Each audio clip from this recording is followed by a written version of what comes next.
Students, this is Ayesha Fatima. Welcome to my YouTube channel. तो students, उम्मीद है कि आप सब लोग खैरियत से होंगे। और स्टूडेंट्स, आप लोगों को पता है कि हम लोगों ने क्लास 11th फिजिक्स की न्यू बुक पढ़ रहे हैं, Punjab education curriculum training and assessment authority.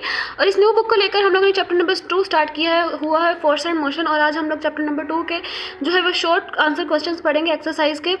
और इससे पहले स्टूडेंट्स, हम लोगों ने चैप्टर नंबर 2 की थ्योरी और उसके जो है वो MCQs मल्टीपल चॉइस क्वेश्चंस को सॉल्व आउट किया था। तो अभी तक आप लोगों ने अगर वो लेक्चर्स नहीं सुने तो आपसे रिक्वेस्ट है कि वो लेक्चर सुन लें। उसका उन लेक्चर्स का लिंक आपको डिस्क्रिप्शन में मिल जाएगा।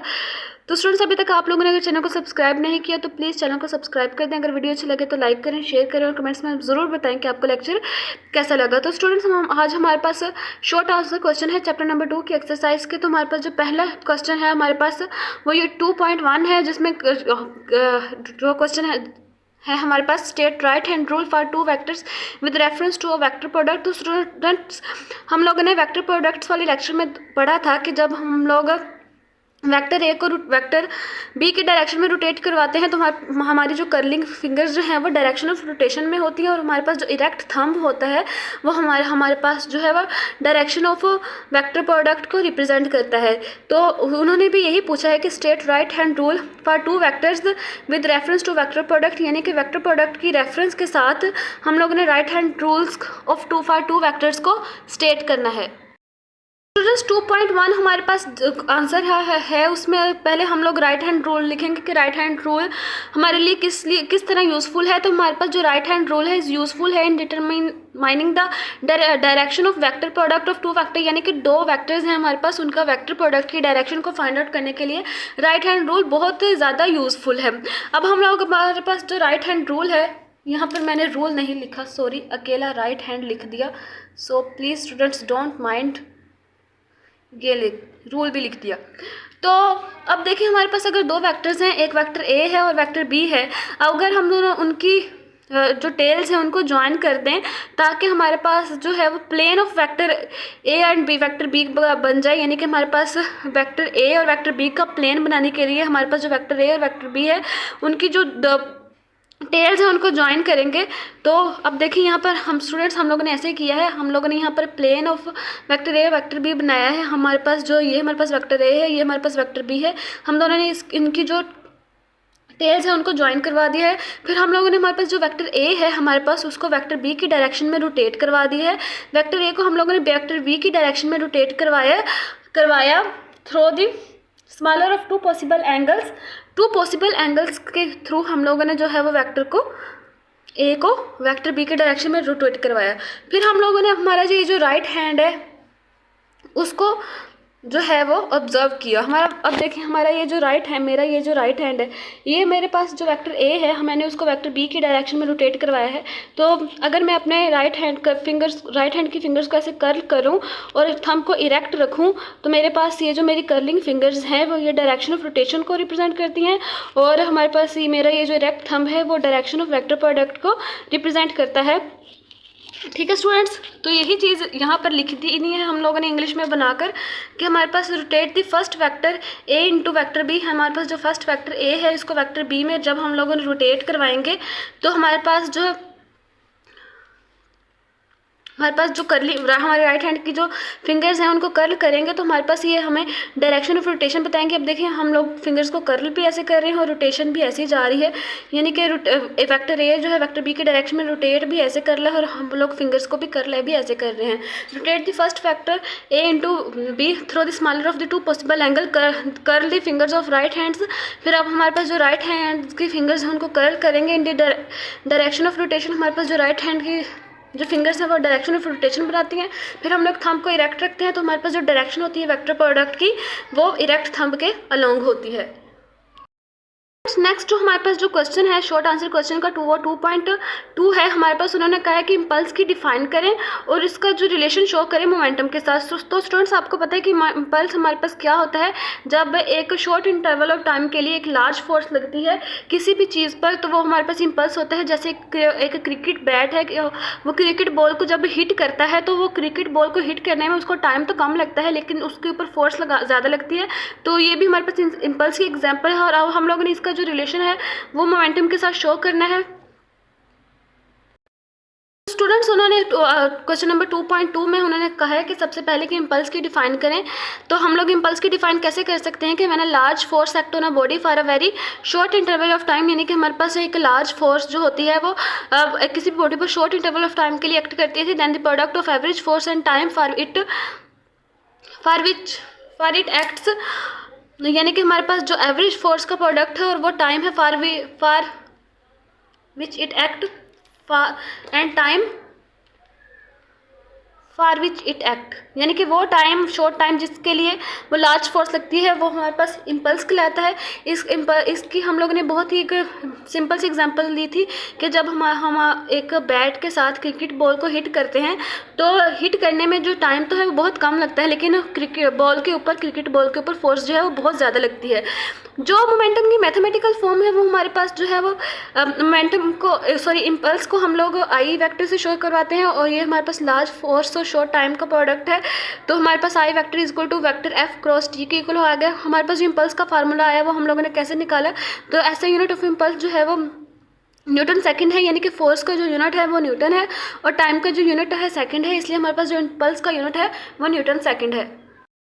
मैंने रिलेशन शो करवाना है, relation between impulse and momentum. तो हमारे पास Newton second law of motion के according in term of momentum अगर हम पढ़ेंगे, यानी कि जो Newton second law of motion है इन टर्म ऑफ मोमेंटम वो हमारे पास है vector F is equal to M V F vector negative M V I vector over T, यानी कि हमारे पास ये जो एम वी एफ वैक्टर है ये फाइनल मोमेंटम है और negative M V I vector है ये हमारे पास जो है इनिशियल मोमेंटम है। तो एम वी एफ वैक्टर को negative M V I vector लिखा है तो हमारे पास ये जो है वो चेंज इन मोमेंटम आ रहा है और हमारे पास ये टाइम ओवर में लिखा है, तो इसका मतलब है कि change in momentum per unit time.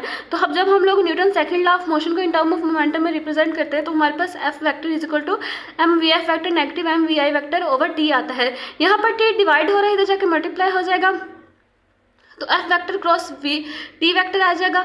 तो हमारे पास is equal to change in momentum यानी कि M V F vector negative M V I vector है। तो स्टूडेंट्स हम लोगों ने यहाँ पर पढ़ा नहीं था कि एफ वेक्टर क्रॉस टी जो है हमारे पास आई वेक्टर के इक्वल है, तो यहाँ पर इसलिए एफ वेक्टर क्रॉस टी जो है इक्वल टू आई आ जाएगा। तो एफ वेक्टर क्रॉस टी की जगह हम लोग आई वेक्टर लिख देंगे जो हमारे, और M V F vector negative M V I vector जो है वो ये चेंज इन मोमेंटम को रिप्रेजेंट कर रहा है। तो इस तरह हमारे पास जो इम्पल्स जो है वो चेंज इन मोमेंटम की इक्वल आ गया। यहाँ पे हमारे पास वी एफ जो है वो फाइनल मोमेंटम है, वी आई जो है वो इनिशियल मोमेंटम है ऑफ बॉडी का। This shows that impulse is equal to change in momentum of body. ये चीज़ हमें शो कर रही है कि जो हमारे पास इम्पल्स है बॉडी का वो हमारे पास change in momentum of body के इक्वल है। तो ये हमारे पास रिलेशन आ गया, relation between impulse and momentum. Next हमारे पास जो क्वेश्चन है 2.3 वो हमारे पास है कि डिफ्रेंशिएट करें between elastic and elastic collision. तो हम लोगों ने इलास्टिक कोलिजन में जो है डिफरेंस पढ़ना है। इलास्टिक कोलिजन वो होती है जिसमें काइनेटिक एनर्जी मोमेंटम कंजर्व रहता है, लेकिन इन इलास्टिक कोलिजन वो होती है जिसमें काइनेटिक एनर्जी कंजर्व नहीं रहती लेकिन मोमेंटम कंजर्व रहता है। तो हम लोगों ने इनका डिफरेंस लिखना है। जब हम लोगों ने डिफरेंस लिखा between elastic collision and elastic collision, तो जब भी हम लोगों ने डिफरेंस लिखना होता है तो जिन दो पॉइंट्स के दरमियान डिफरेंस लिखना होता है उन दोनों पॉइंट्स के दरमियान हमारे पास लाइन ज़रूर होनी चाहिए। अगर आप एग्जाम्स में इस तरह नहीं लिख के आते दोनों क्वांटिटीज़ के दरमियान डिफरेंस, तो वो एग्जामिनर जो है वो आपका क्वेश्चन क्रॉस कर देता है, क्योंकि डिफरेंस अगर क्वेश्चन में डिफरेंस का वर्ड आ गया है तो इसका मतलब कि आपने लाइन लगा कर लिखना है। तो एफएससी में ये जो दो क्वांटिटीज़ में जो डिफरेंस है उसको रिप्रेजेंट करने के लिए ये दरमियान में लाइन लगाना बहुत ज़्यादा ज़रूर होती है उनके डिफरेंस के दरमियान। तो इलास्टिक कोलिजन हमारे पास क्या होती थी कि in an elastic collision both momentum and kinetic energy of the system remains conserve. हमारे पास इलास्टिक कोलिजन में जो है काइनेटिक एनर्जी जो है और मोमेंटम जो है वो सिस्टम का कंजर्व रहता था, क्योंकि इलास्टिक कोलिजन वाले लेक्चर में हम लोगों ने पढ़ा था कि जब हम लोग एक हार्ड बाल को मार्बल फ्लोर के ऊपर वर्टिकली ड्रॉप करवाते हैं तो वो हार्ड बाल जो है वो अपनी ओरिजिनल हाइट पर दोबारा वापस आ जाती है, यानी कि हमारे पास जो काइनेटिक एनर्जी है सिस्टम की वो कंजर्व रही है। तो और हमारे पास मोमेंटम तो कंजर्व रहता है चाहे इलास्टिक कोलिजन हो चाहे इन इलास्टिक कोलिजन हो। इस तरह इन इलास्टिक कोलिजन में momentum is conserve, momentum conserve रहता है but kinetic energy is not conserve, लेकिन काइनेटिक एनर्जी कंजर्व नहीं रहती। तो स्टूडेंट्स इन इलास्टिक कोलिजन वाले लेक्चर में हम लोगों ने पढ़ा था कि जब हम लोग एक टेनिस बॉल को मार्बल फ्लोर के ऊपर गिराते हैं तो टेनिस बॉल जो है वो मार्बल फ्लोर के ऊपर वर्टिकली ड्रॉप किया तो जो मार्बल फ्लोर है वो दोबारा कोलिजन के बाद मार्बल फ्लोर के साथ वो टेनिस बॉल मार्बल फ्लोर के साथ कोलिजन के बाद दोबारा अपनी ओरिजिनल हाइट तक नहीं पहुंच सकती। इसकी क्यों? क्योंकि उसकी जो इनिशियल काइनेटिक एनर्जी है वो हीट एनर्जी और साउंड एनर्जी में कन्वर्ट होगी है। क्योंकि जब एक टेनिस बॉल है मार्बल फ्लोर के साथ टकराएगी तो आवाज़ तो आएगी, फिर हमारे पास जब टेनिस बॉल जो है मार्बल फ्लोर के साथ टकराएगी तो वहाँ पे हीट भी प्रोड्यूस होगी, इसलिए उसकी जो काइनेटिक एनर्जी है इनिशियल वो हीट एनर्जी साउंड एनर्जी में कन्वर्ट होगी है। इसलिए उसकी जो फाइनल एनर्जी है, फाइनल काइनेटिक एनर्जी है वो कम आई है। इसलिए हमारे पास इन इलास्टिक कोलिजन में जो काइनेटिक एनर्जी है वो कंजर्व नहीं रहती, लेकिन मोमेंटम कंजर्व रहता है। तो स्टूडेंट्स जो दूसरा डिफरेंस है हमारे पास वो ये है कि the colliding bodies bounce off each other without any permanent deformation और एनर्जी लॉस। यानी कि हम लोगों ने अभी एक हार्ड बॉल की जो एग्जांपल ली, जब हम लोग उसको मार्बल फ्लोर पर वर्टिकली ड्रॉप करवाते हैं तो वो बाउंस ऑफ हो जाती है विदाउट एनी परमानेंट डिफॉर्मेशन, यानी कि उस हार्ड बॉल में जो है कोई डिफॉर्मेशन नहीं आती और एनर्जी लॉस भी नहीं होता। लेकिन इन इलास्टिक कोलिजन में हमारे जो कोलाइडिंग बॉल जो है वो स्टिक्स टुगेदर हो जाती हैं, resulting in a loss of kinetic energy. यानी कि हमारे पास एक वुडन कॉर्क है, उसमें जब हम लोग एक बुलेट को फायर करते हैं तो वो बुलेट जो है वो उस वुडन कॉर्क में जाकर स्टिक हो जाती है और जो वुडन कॉर्क जो है वो डीफॉर्म हो जाती है। ज़ाहिर सी बात है, जब किसी चीज़ पर हम लोग गोली मारेंगे तो वो चीज़ डीफॉर्म तो होगी और वहाँ पर एनर्जी लॉस भी होगा, क्योंकि अगर हम लोग यहाँ पर किसी चीज़ को गोली मार रहे हैं तो आवाज़ तो आएगी, और जिस चीज़ पर हम लोग गोली मार रहे हैं वो जब वो गोली उस चीज़ को लगेगी, यानी कि वो बुलेट उस चीज़ को लगेगी, तो हमारे पास वहाँ पर हीट भी प्रोड्यूस होगी। इसलिए उसकी इनिशियल काइनेटिक एनर्जी है वो हीट एनर्जी, साउंड एनर्जी और डिफॉर्मेशन में जो है कन्वर्ट होगी, इसलिए फाइनल काइनेटिक एनर्जी है जो है वो कम होगी। इनिशियल काइनेटिक एनर्जी जो है वो हीट एनर्जी, साउंड एनर्जी और डिफॉर्मेशन में वेस्ट हो जाएगी। तो जो कोलाइडिंग बॉडीज जो है वो स्टिक्स टुगेदर और deform resulting in the loss of energy, जिसके रिजल्ट में जो है वो काइनेटिक एनर्जी लॉस होती है। तीसरा डिफरेंस है हमारे पास कि जो इन इलास्टिक कोलिजन में जो टोटल काइनेटिक एनर्जी होती है कोलिजन से पहले और टोटल काइनेटिक एनर्जी होती है कोलिजन के बाद वो सेम रहती है। लेकिन इन इलास्टिक कोलिजन में जो टोटल काइनेटिक एनर्जी होती है बिफोर कोलिजन और आफ्टर कोलिजन जो है वो सेम नहीं रहती, क्योंकि अभी मैंने आपको बताया कि कोलिजन से पहले जो हमारे पास इनिशियल काइनेटिक एनर्जी होती है वो बहुत ज़्यादा होती है, लेकिन जब बॉडी किसी दूसरी बॉडी के साथ कोलाइड करती है तो हीट एनर्जी, साउंड एनर्जी और डिफॉर्मेशन की वजह से जो उसकी फाइनल काइनेटिक एनर्जी होती है वो लॉस हो जाती है। फाइनल काइनेटिक एनर्जी जो है वो इसलिए लेस होती है, final kinetic energy is less after collision. Final kinetic energy हमारे पास जो है वो कोलिजन के बाद जो है वो कम होती है, इसलिए हमारे पास जो कोलिजन से पहले जो काइनेटिक एनर्जी होती है कोलिजन से बाद जो काइनेटिक एनर्जी होती है वो सेम नहीं रहती। ठीक है students, this type of collision usually occur in the ideal system such as gas molecules, यानी कि हमारे पास जो इनइलास्टिक कोलिजन है वो हमारे पास आइडियल सिस्टम में अकर होती हैं सच एज गैस कोलिजन, और जो हमारे पास इलास्टिक कोलिजन है वो हमारे पास वो यूजली आइडियल सिस्टम में अकर होती हैं सच एज गैस मॉलिक्यूल्स, और इनइलास्टिक कोलिजन हमारे पास डेली लाइफ में जो है वो अकर होती हैं सच एज कार क्रैशेज, यानी कि हमारे पास जब रोड पे एक्सीडेंट होता है दो बॉडीज एक दूसरे के अंदर स्टिक होती हैं, एनर्जी लॉस होती है, आवाज़ पैदा होती है, तो हमारे पास इनइलास्टिक कोलिजन है वो रियल लाइफ की कॉमन सी बात है। लेकिन हमारे पास जो इलास्टिक कोलिजन है, this type of collision occur usually occur in an ideal system, ये इस टाइप की कोलिजन हमारे पास सिर्फ और सिर्फ आइडियल सिस्टम में अकर होती है सच एज गैस मॉलिक्यूल्स, यानी कि गैस मॉलिक्यूल्स। नेक्स्ट जो हम लोग क्वेश्चन पढ़ेंगे वो है 2.4। उन्होंने कहा है कि show that the range of change of momentum is equal to applied force, यानी कि हमारे पास जो rate of change of momentum है वो अप्लाइड फोर्स के इक्वल क्या होता है, कैसे होता है, यानी कि हमारे पास जो मोमेंटम है वो किसी भी बॉडी के मास और वेलोसिटी का प्रोडक्ट है। Also state that Newton second law of motion in term of momentum, और Newton second law of motion को भी मोमेंटम की टर्म में जो है वो स्टेट करें। हमारे पास जो क्वेश्चन नंबर 2.4 है उसका हम लोग आंसर कैसे लिखेंगे कि हम लोग दो बॉडीज़ को कंसीडर करेंगे। Consider body of mass m move with an initial velocity, हमारे पास एक बॉडी है जिसका मास m1 है, वो इनिशियल वेलोसिटी vi वेक्टर के साथ मूव कर रही है।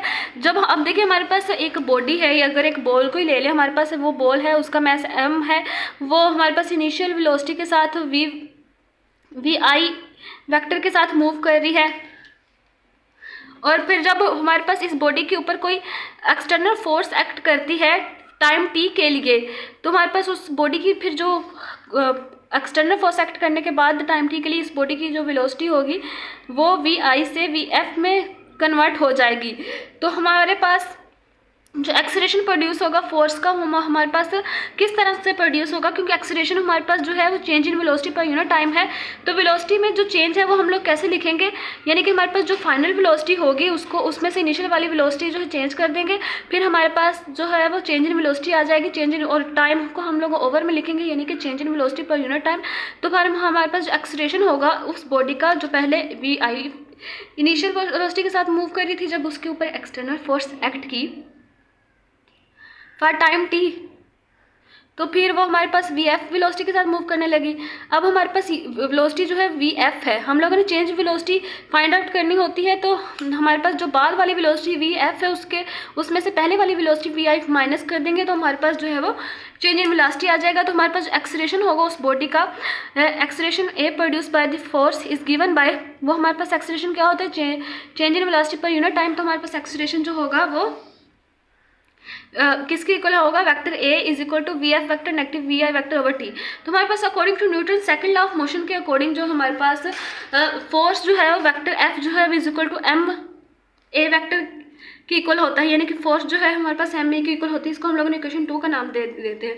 फिर हम लोग जब इक्वेशन 1 को इक्वेशन 1 को इक्वेशन 2 में यूज़ करते हैं, यानी कि हमारे पास Newton second law of motion जो है हमारे पास vector F is equal to M A vector है, और एम ए वैक्टर की वैल्यू हम लोगों ने अभी फाइंड आउट की है।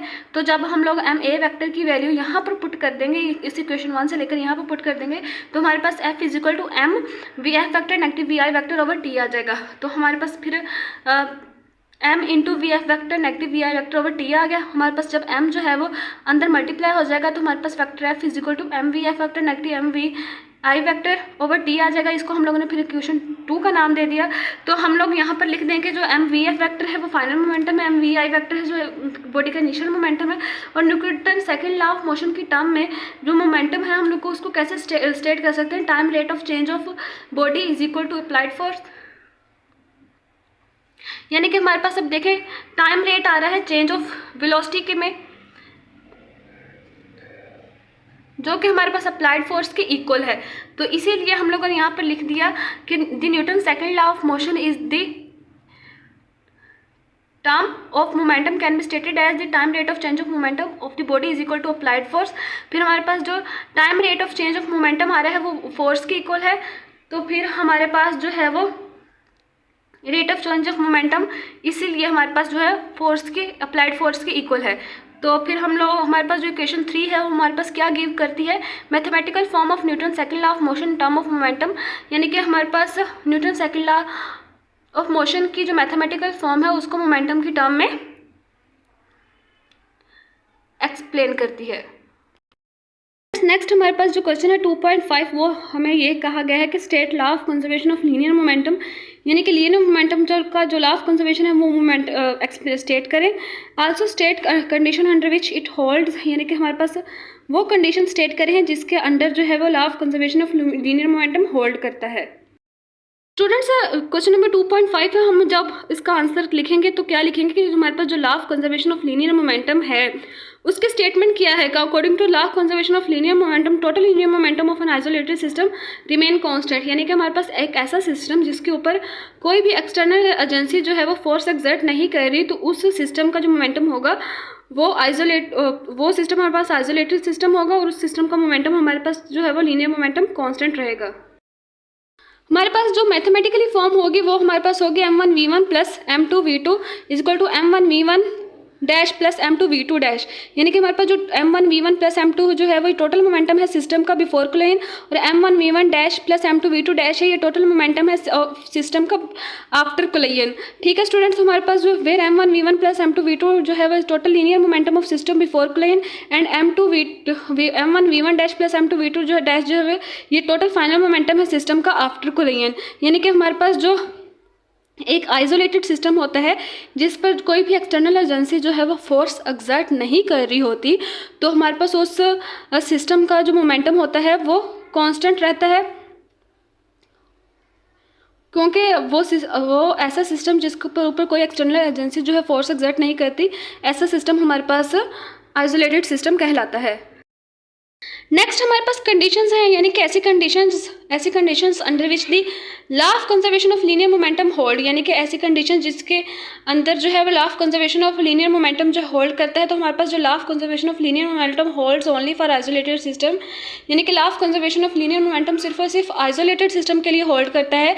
और आइसोलेटेड सिस्टम हमारे पास कौन सा सिस्टम होता है, जिसके ऊपर कोई भी एक्सटर्नल एजेंसी फोर्स नहीं लगा रही होती, यानी कि आइसोलेटेड सिस्टम के जो मॉलिक्यूल्स हैं वही एक दूसरे के ऊपर इंटरनल एनर्जी लगा रहे होते हैं, लेकिन कोई भी एक्सटर्नल एजेंसी जो है वो फोर्स एक्सर्ट नहीं करती। सिर्फ और सिर्फ आइसोलेटेड सिस्टम के जो अपने मॉलिक्यूल्स होते हैं वही एक दूसरे के ऊपर इंटरनल फोर्स लगा रहे होते हैं, कोई भी एक्सटर्नल एजेंसी जो है फोर्स एक्सर्ट नहीं करती।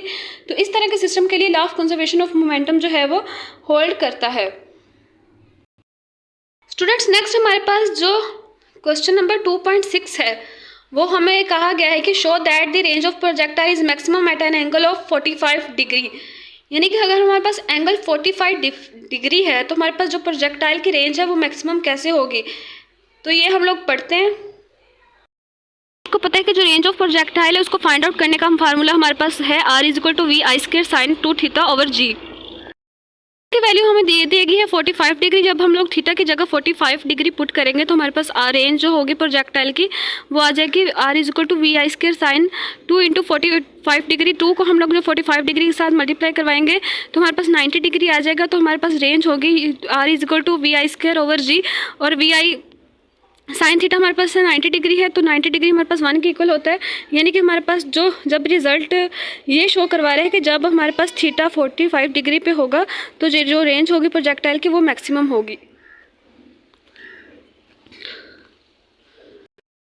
मैंने आपको पहले भी बताया था कि जिस एक्सप्रेशन में साइन थीटा और कोस थीटा आ जाए और इस एक्सप्रेशन में आप लोगों ने जिस चीज़ को फाइंड आउट करना है, यानी कि हम लोगों ने रेंज ऑफ प्रोजेक्टाइल को फाइंड आउट करना है, वो मैक्सिमम तब होगी जब साइन थीटा और कोस थीटा 1 के इक्वल होंगे, और मिनिमम तब होगी जब कोस थीटा और साइन थीटा जो है वो -1 के इक्वल होंगे। तो हमारे पास यहाँ पर साइन 90 डिग्री देखे 1 के इक्वल आ गया, इसलिए हमारे पास R=VI² आ गया। तो हमारे पास ये जो है वो मैक्सिमम रेंज है प्रोजेक्टाइल की। 2.7 की स्टेटमेंट है हमारे पास, find the time of flight of a projectile to reach a maximum height, यानी कि हमारे पास प्रोजेक्टाइल को मैक्सिमम हाइट तक पहुंचने के लिए कितना टाइम लगता है वो हम लोगों ने फाइंड आउट करना है क्वेश्चन नंबर 2.7 में। तो अब हम लोग क्वेश्चन नंबर 2.7 पढ़ेंगे कि हम लोगों ने टाइम ऑफ फ्लाइट जो है of a projectile find out करना है मैक्सिमम हाइट तक, वो कितने टाइम में पहुंचता है। तो स्टूडेंट्स, हमने देखा था कि जो प्रोजेक्टाइल है वो एक पैराबोलिक पाथ में मूव करता है।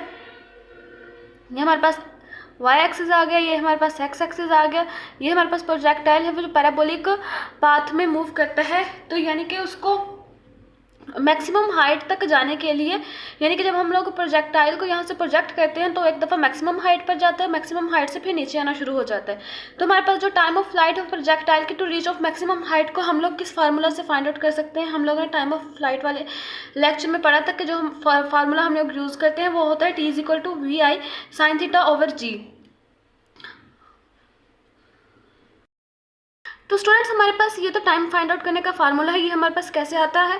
अब देखिए, in case of projectile motion the vertical component velocity at any instant is, यानी कि प्रोजेक्टाइल मोशन के केस में जो वेलोसिटी का वर्टिकल कंपोनेंट होता है एट एनी इंस्टेंट वो हमारे पास कहाँ से आता है, वो हमारे पास VFy=VIy + AyT, यानी कि हमारे पास वर्टिकल कंपोनेंट है इसलिए VFy के साथ VI के साथ y और AY के साथ a के साथ y लिखा है, क्योंकि ये वाली जो इक्वेशन थी वो हम लोगों ने प्रोजेक्टाइल मोशन वाले लेक्चर में अच्छे से पढ़ी थी, तो वहीं से उठा के हम लोगों ने यहाँ पे लिखी है कि हमारे पास जो प्रोजेक्टाइल मोशन में के केस में जो वर्टिकल कंपोनेंट होता है वेलोसिटी का एट एनी इंस्टेंट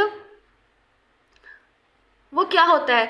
यानी तो हमारे पास वो फाइंड आउट करने के लिए वर्टिकल कंपोनेंट ऑफ वेलोसिटी का at any instant VF=VI + AT था, तो हम लोगों ने वर्टिकल कंपोनेंट फाइंड आउट करना है, यानी कि y एक्सिस के अलॉन्ग जो कंपोनेंट है। अगर हॉरिजॉन्टल कंपोनेंट फाइंड आउट करते तो हम लोग VFy की जगह हम लोग जो है वहाँ पे x लिखते और जहाँ y लिखा है वहाँ x लिखते। तो अब देखिए, हमारे पास at highest point vertical velocity जो होती है, यानी कि हमारे पास जब बॉडी अपने हाईएस्ट पॉइंट पे जाती है तब उसकी जो वर्टिकल वेलोसिटी होती है वो एक दफ़ा ज़ीरो होती है, यानी कि हम लोग जहाँ से अगर प्रोजेक्टाइल को प्रोजेक्ट करते हैं तो जब वो हाईएस्ट पॉइंट पे जाती है, हाईएस्ट पॉइंट पे जाकर एक दफ़ा उसकी वेलोसिटी जो है वो ज़ीरो हो जाती है। उसकी वेलोसिटी ज़ीरो हो जाती है, इस वजह से वो नीचे मूव करना शुरू होती है, यानी कि वो नीचे गिरना शुरू हो जाती है। तो हम लोग eight highest point vertical velocity become zero. More over the vertical component of initial velocity, यानी कि हमारे पास VI है, इस इनिशियल वेलोसिटी का वर्टिकल कंपोनेंट क्या होगा हमारे पास VI साइन थीटा, और हमारे पास वर्टिकल इसका हॉरिजॉन्टल कंपोनेंट क्या हो सकता है VI कोस थीटा। यानी कि हमारे पास जब वर्टिकल कंपोनेंट की बात हो रही हो तो उसके साथ साइन थीटा आता है, जब हॉरिजॉन्टल कंपोनेंट की बात हो रही है तो उसके साथ कोस थीटा आता है।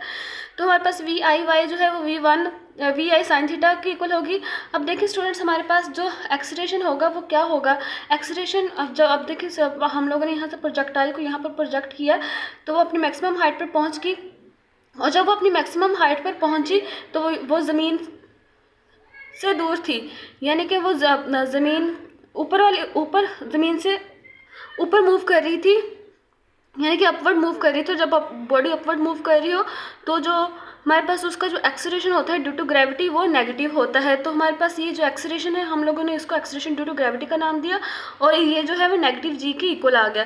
तो हमारे पास जो इक्वेशन 1 है वो क्या बन गई, हमारे पास ये वाली जो इक्वेशन थी वो क्या बन गई, जब हम लोगों ने VF को ज़ीरो पुट कर दिया, VI का जो इनिशियल वेलोसिटी है उसका वर्टिकल कंपोनेंट पुट कर दिया, और एक्सीलरेशन हमारे पास ड्यू टू ग्रेविटी था तो उसको नेगेटिव g की इक्वल पुट कर दिया, क्योंकि बॉडी जो है वो अपवर्ड मूव कर रही थी। तो हमारे पास जब हम लोगों ने सारी वैल्यूज़ पुट की तो हमारे पास 0 equal to VI sine theta negative GT आ गया। हम लोगों ने GT यहाँ पर नेगेटिव में था, इधर आएगा तो पॉजिटिव में हो जाएगा, GT equal to VI sine theta. Time of flight हम लोगों ने फाइंड आउट करनी है प्रोजेक्टाइल की to reach a maximum height. तो हमारे पास जो टाइम ऑफ फ्लाइट आता है वो T is equal to VI sine theta की इक्वल होता है। तो हम लोग यहाँ पर लिख देते हैं this equation gives the time of flight of a projectile to reach a maximum height, यानी कि ये वाली जो इक्वेशन है हमें ये टाइम ऑफ प्रोजेक्टाइल प्रोवाइड करती है to reach a maximum height. तो ये हमारे पास क्वेश्चन नंबर 2.7 का आंसर आ गया। नेक्स्ट वाला हमारे पास जो क्वेश्चन है 2.8, उन्होंने क्वेश्चन की जगह का एक न्यूमेरिकल दिया हुआ है हमें शॉर्ट क्वेश्चंस में। स्टूडेंट्स, जब भी आप लोग पेपर देने जाते हो तो आपको जो है वो न्यूमेरिकल्स भी दे देते हैं शॉर्ट क्वेश्चंस में, तो हम लोगों ने इसको भी एक इम्पोर्टेंट क्वेश्चन समझ के सॉल्व करना है। जो 2.8 है वो हमारे पास क्या है, 2.8 है हमारे पास the maximum horizontal range of a projectile, यानी कि हमारे पास जो हॉरिजॉन्टल रेंज है प्रोजेक्टाइल की, जो मैक्सिमम हॉरिजॉन्टल रेंज है वो हमारे पास 800 मीटर है। Find the value of height attend bye the projectile, हम लोगों ने प्रोजेक्टाइल की हाइट की वैल्यू फाइंड आउट करनी है at angle theta is equal to 60 degree, यानी कि जो हमारे पास एंगल थीटा है जब वो 60 डिग्री पे होता है तो हमारे पास जो वैल्यू होती है हाइट की अटेन बाय द प्रोजेक्टाइल वो हम लोगों ने फाइंड आउट करनी है, और जो maximum horizontal range of projectile दी गई है हमें वो हमारे पास 800 मीटर है। न्यूमेरिकल सॉल्व करने से पहले हम लोग डाटा देख लेते हैं कि हम लोगों को न्यूमेरिकल में कौन कौन सा डाटा दिया गया है। तो मैक्सिमम हॉरिजॉन्टल रेंज हमारे पास प्रोजेक्टाइल की क्या है, रेंज मैक्सिमम है, तो यानी कि वो हमारे पास 800 मीटर की इक्वल है। प्रोजेक्टाइल का जो एंगल है वो 60 degree, theta is equal to 60 degree है। हम लोगों ने फाइंड आउट क्या करना है, height attain by the projectile, हम यानी कि प्रोजेक्टाइल ने कितनी हाइट अटेन की है वो फाइंड आउट करनी है। तो स्टूडेंट्स देखिए, हमारे पास जो हाइट ऑफ प्रोजेक्टाइल को फाइंड आउट करने के लिए हमारे पास जो फार्मूला होता है H is equal to VI square,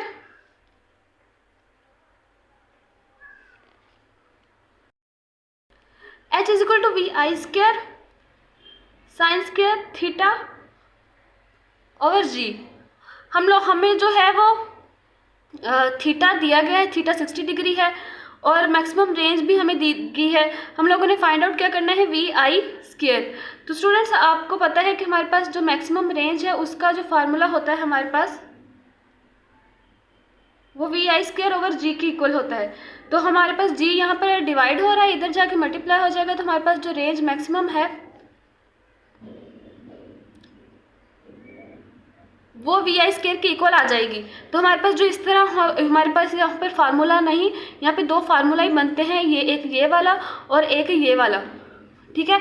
तो हमारे पास जो वी आई स्क्वायर जो है वो हमारे पास रेंज मैक्सिमम मल्टीप्लाई बाय जी आ गया, हमारे पास ये फर्स्ट फार्मूला बन गया। फिर हमारे पास जो हाइट है वो हमारे पास H is equal to V I square sine square theta over 2g के इक्वल आ गया।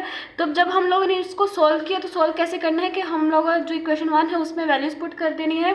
तो हमारे पास जो मैक्सिमम रेंज दी गई है वो हमारे पास 800 मीटर है, जो ग्रेविटी है हमारे पास 9.8 है।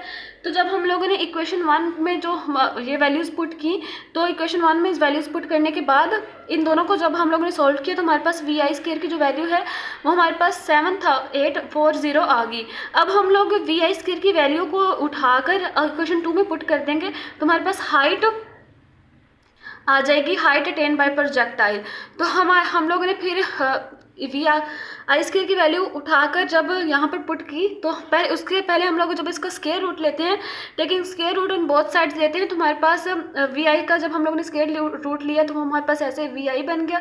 जब इसका स्क्वायर रूट ले लिया तो वो हमारे पास 88.5 मीटर पर सेकेंड आ गया। तो जब हम लोगों ने ये वी आई स्क्वायर की वैल्यू यहाँ से उठाकर जो है वो इस इक्वेशन में पुट की तो हमारे पास now putting values in equation 2 हमारे पास क्या बनेगी, height is equal to into 7840 into sine theta 2 sine theta की वैल्यू हमारे पास जो थी वो 60 डिग्री थी, sine square into 60 degree 2 into 9.8। तो हम लोगों ने जब इस सारी टर्म को सॉल्व आउट किया तो हमारे पास जो आंसर आ गया हाइट ऑफ प्रोजेक्टाइल का वो हमारे पास 300 मीटर आ गया।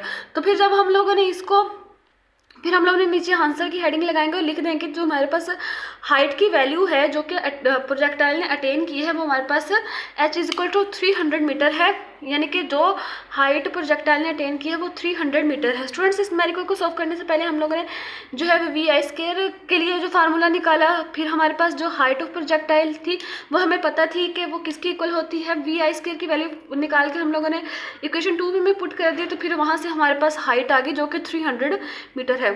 ओके स्टूडेंट्स, उम्मीद है कि आपको लेक्चर की समझ आ गई होगी। आज हम लोगों ने चैप्टर नंबर 2 की एक्सरसाइज के शॉर्ट क्वेश्चंस जो हैं वो सॉल्व आउट कर लिए। अगर आपको लेक्चर की समझ आ गई है तो प्लीज़ चैनल को सब्सक्राइब कर दें। अगर वीडियो अच्छी लगे तो लाइक करें, शेयर करें और कमेंट्स में ज़रूर बताएं कि आपको लेक्चर कैसा लगा, ताकि हर आने वाला नया लेक्चर आप तक पहुंचाया जा सके।